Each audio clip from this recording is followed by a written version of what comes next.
Hello दोस्तों, you are most welcome to my YouTube channel Master Trainer Sumit. As you all know that my name is Sumit Misra. Professionally I am a language trainer.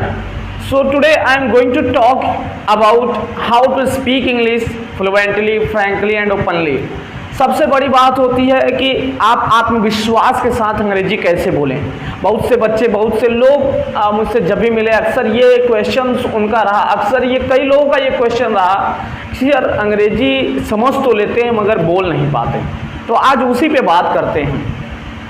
हकीकत यह है कि हम nursery to 12th English पढ़ते हैं, English medium से कुछ लोग पढ़ते हैं, हमें ग्रामर अच्छी आती है, मगर इन स्पाइट ऑफ दैट यानी उसके बावजूद भी we are unable to speak, हम लोग आत्मविश्वास के साथ नहीं बोल पा रहे हैं। इसका सबसे बड़ा रीज़न क्या है, इसके बारे में सबसे पहले जानते हैं। देखिए, हमें वोकाबुलरी आती है, ट्रांसलेशन आता है, टेंस आता है, एक्टिव वॉइस, पैसिव वॉइस आता है, डायरेक्ट इनडायरेक्ट नरेशंस आते हैं, बट इनके बावजूद भी हम अंग्रेजी नहीं बोल पा रहे हैं। इसके पीछे का कारण क्या, इसे हम एक सब्जेक्ट के रूप में पढ़ते हैं, इस वजह से ये समस्या हमारे सामने आती है। हम अब अंग्रेजी को एक विषय के रूप में नहीं बल्कि एक भाषा के रूप में पढ़ेंगे, because it is a language not a subject. अंग्रेजी कोई विषय नहीं, यह एक भाषा है और भाषा सीखना कोई बड़ी बात नहीं है। बात करते हैं, अब कोई भी भाषा सीखने के लिए आपको किसी कोचिंग इंस्टीट्यूट्स में जाने की ज़रूरत नहीं होती है। लाइक हम आपके आसपास कई लोग हैं, हिंदी भाषा उनको अच्छी तरह से आती है। और एक बात मैं आपको बता दूं, every man is expert at least in one language. हर व्यक्ति एक भाषा में निपुण होता है, देयर इज़ नो डाउट, इसमें कोई संदेह नहीं है। इसलिए आप ये समझिए कि किसी न किसी भाषा में आप निपुण हैं, अपने आप को कभी कमज़ोर मत समझिए। Never underestimate your self, have confidence, have faith, have believe in your self. सबसे पहली बात होती है, कहते हैं ना, बिलीव इन योर सेल्फ, खुद में भरोसा हो तभी कुछ हो सकता है। हिम्मत मर्दा तो मर्दा खुदा, यानी अगर आप में हिम्मत है तो बहुत कुछ कर सकते हैं। हिम्मत मत हारिए, never be disappointed, always be positive, start learning from today onwards. आज से ही आगे से शुरू कर दीजिए सीखना। सो पहली बात यह है। अब बात करते हैं कि क्यों नहीं सीख पाते। तो उसका सबसे बड़ा रीज़न है एनवायरनमेंट, एटमॉस्फियर। हम अंग्रेजी पढ़ते हैं, लिखते हैं, मगर बोलते नहीं हैं, सुनते नहीं हैं। जिस दिन से हम सुनना आरंभ कर देंगे उस दिन से बोलना आ जाएगा। वो कहावत है ना, a good listener become a good orator. एक अच्छा श्रोता ही अच्छा वक्ता बनता है। यानी आप सुनना शुरू कर दीजिए। आज से बस एक काम करिए कि सुनना शुरू कर दीजिए।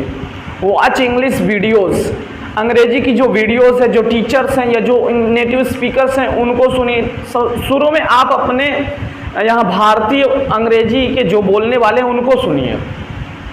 जो टीचर्स हैं यूट्यूब के माध्यम से, टीवी इसके माध्यम से आप न्यूज़, जो हिंदी में न्यूज़ देख रहे हैं वो थोड़ी बहुत इंग्लिश में न्यूज़ देखिए, इंग्लिश के न्यूज़पेपर्स पढ़िए।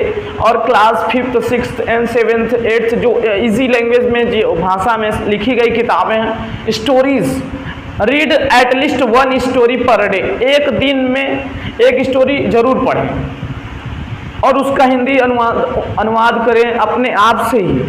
उसके बाद खुद से कम्युनिकेशन करें। आपके आसपास जो फ्रेंड सर्कल है या फिर घर में जो भाई बहन हैं उनको शाम के टाइम, सुबह के टाइम, दोपहर के टाइम, जब भी नून में, जब भी आपको टाइम मिलता है उनके साथ बैठिए, थोड़ी बहुत संवाद करिए, कम्युनिकेशन करिए, क्योंकि बातचीत करने से ही आएगी अंग्रेजी। केवल किताबें पढ़ने से आ जाती। देयर आर मेनी बुक्स, कई किताबें हैं, किताबें पढ़ के हम अंग्रेजी सीख गए होते हैं।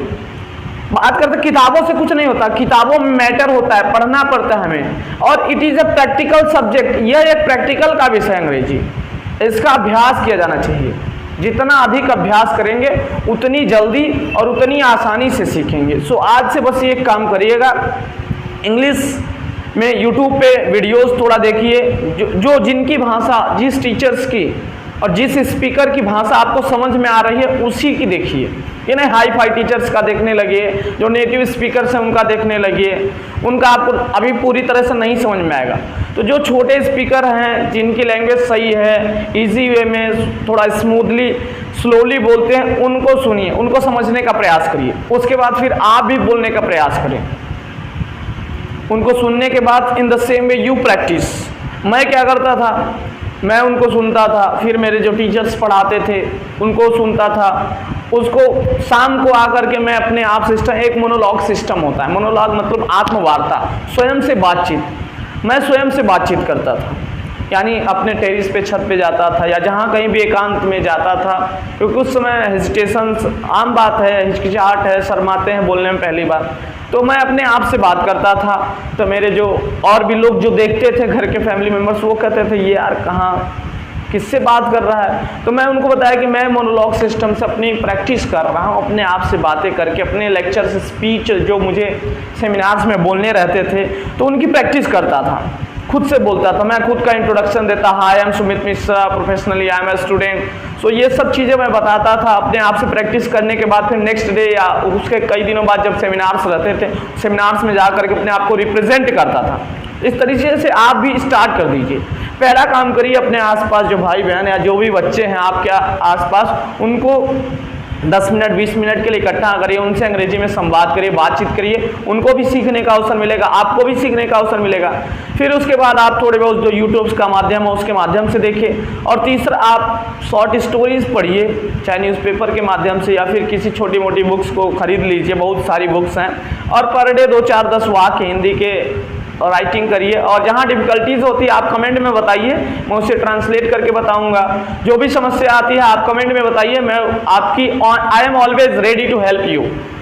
Okay, so let's meet again in the next video. For the time being, have a nice day. Thank you. If you like the video, so subscribe and share. Thank you so much.